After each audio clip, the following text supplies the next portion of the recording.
Good day students. In this video lecture we will be seeing the Simpson's paradox which is related to our objective measures which we have seen in earlier video lectures. So it is always important to exercise caution when interpreting the association between variables because the observed relationship may be influenced by the presence of other confounding factors. Confounding factors means the hidden variables that are not included in the analysis may influence the evaluation of the association patterns. So we should be very cautious about this when we do the deeper analysis of the association patterns. So in some cases the hidden variables may cause the observed relationship between a pair of variables to disappear or reverse its direction. So whatever we have assumed earlier using a combined data or a pair of data, a deeper analysis or a hidden factor may change it in a complete reverse direction. So whenever the hidden factor or a hidden variable that causes the reversing of the direction, such a phenomenon is known as the Simpson's paradox. So let us see this Simpson's paradox with an example. So let us consider the relationship between the sale of high definition TV, that is the HD TV, and a exercise machine as shown in the table. The two-way contingency table is given to us where the frequency count is given, where buying the HD TV and buying the exercise machine yes and yes, 99 people have done that, and buying the HD TV, no exercise machine 81, no HD TV, buying the exercise machine 54. Similarly other things are given. Marginal frequency count is also given for us. Now if we have the rule buying the HD TV is equal to yes, those who buy the HD TV also buy the exercise machine, if we are going for the analysis of this particular association rule in evaluating the pattern, then the confidence for that will be 99 by 180, that is HDT, buying the HDT is equal to S, exercise machine is equal to S. Why? Because 99 divided by 180. We have already seen the formula and calculated for that in the earlier lectures. If you don't know how to do that, please refer to that. So 99 by 180 will be 55%. Similarly HDTV is equal to no and exercise machine is equal to yes, that will be 54 divided by 120, which is the 45%. So definitely we are having the higher confidence for HDTV is equal to yes, implies exercise machine is equal to yes. So together these rules suggest that customer who buy high definition televisions are more likely to buy exercise machines than those who do not buy high definition televisions. But here there is a some problem when we go for a deeper analysis, which reveals that sales of these items depend on whether the customer is a college student or a working adult. If we do the breakup in this data and analyze, then we are going to have a small hitch in that. So we will see what is that. So table 6.13 summarizes the relationship based on whether it is the college student and working adults. They have given like this, or we are given the three-way contingency table where the customer group is broken based on the college student and working adult.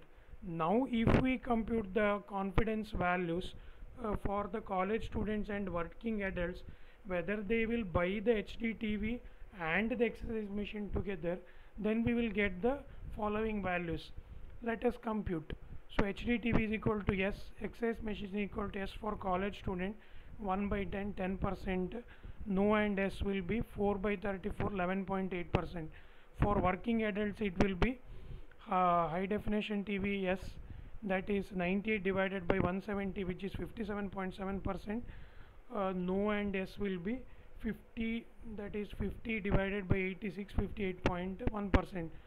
So this analysis clearly shows us that these two customer groups, those who do not buy the HDTV will buy the exercise machine. That is, the customer group who do not buy the high definition televisions are more likely to buy the exercise machines, which is contradicting our earlier claim that those who are buying the high definition TV will purchase the exercise machines when the two customer groups are clubbed or pooled together. So even if the alternative measures such as correlation, odds ratio or interest are applied, we will still find that sale of HDTV and exercise machine is positively correlated in the pooled or combined data, but negatively correlated in the stratified data. What do you mean by stratified data?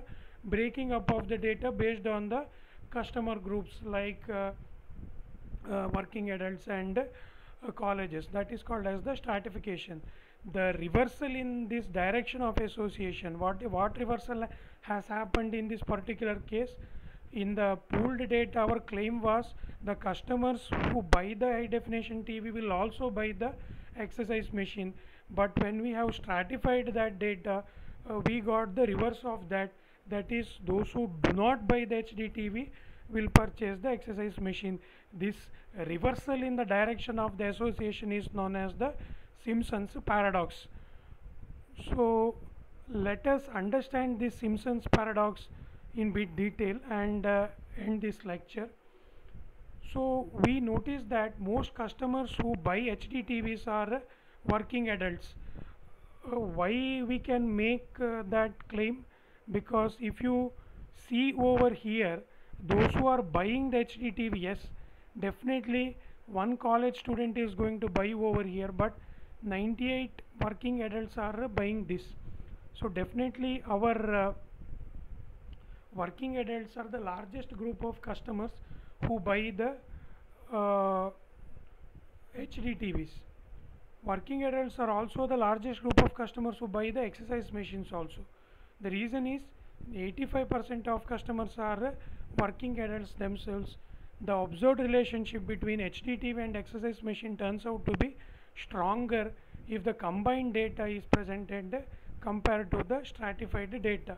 So this can be illustrated mathematically as follows. Suppose A by B is less than C by B and P by Q less than R by S. What do you mean by that? Where A by B and P by Q may represent the confidence of the rule A implies B in two different strata, while C by D and R by S may represent the confidence of the rule negation of A or not of A implies B in the two strata. You have to take two stratas, A implies B, considering that rule where A by B and P by Q are the confidence for the rule in two different stratas, and C by D and R by S are the confidence of the rules in two stratas for the rule not of A implies B.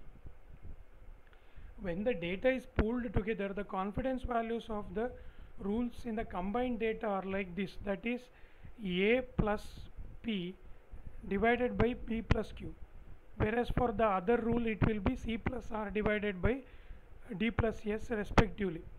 Then Simpson's paradox occurs only when this quantity is greater than this quantity, that is A plus P divided by B plus Q is greater than C plus R divided by D plus S, thus leading to the wrong conclusion about the relationship between the variables.